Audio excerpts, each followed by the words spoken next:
Ces derniers temps, la télévision aime se rappeler aux bons souvenirs des émissions cultes de notre enfance.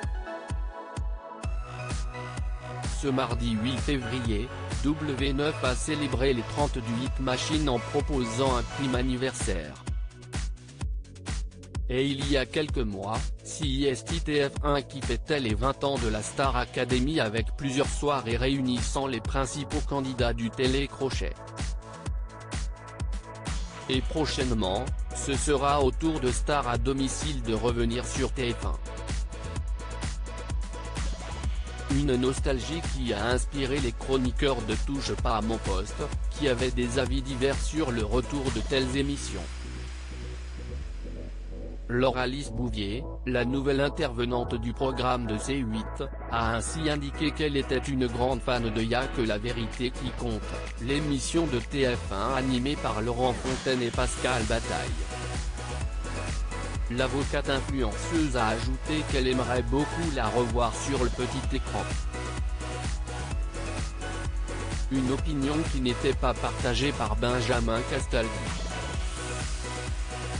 Mais ce dernier a fait réagir Cyril Hanouna qui lui a lancé « On ne sait jamais ».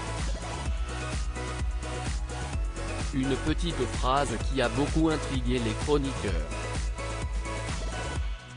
Pour s'en sortir, Cyril Hanouna a alors tenté de lancer la publicité, mais la régie a préféré diffuser le générique de la célèbre émission. Géraldine Maillet a donc souhaité reposer la question, est-ce que Y'a que la vérité qui compte peut revenir un jour sur C8 ? Ce n'est pas impossible, lui a répondu Cyril Hanouna, avant que Laurent Fontaine ne confirme les propos de l'animateur en lançant lui aussi ce n'est pas impossible. Ils n'ont cependant pas voulu s'avancer sur le rythme de diffusion ou le jour où l'émission pourrait être programmée. On est en pourparlers.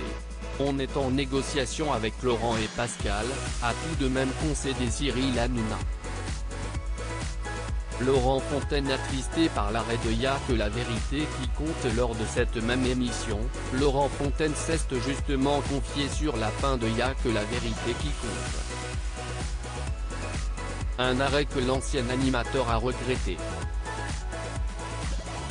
On marchait un peu moins bien en audience, parce que TF1 changeait de ligne de programme, ils ont viré Coé, ils nous ont viré nous, ils ont viré Courbet le vendredi soir, et ils ont mis Dr House partout.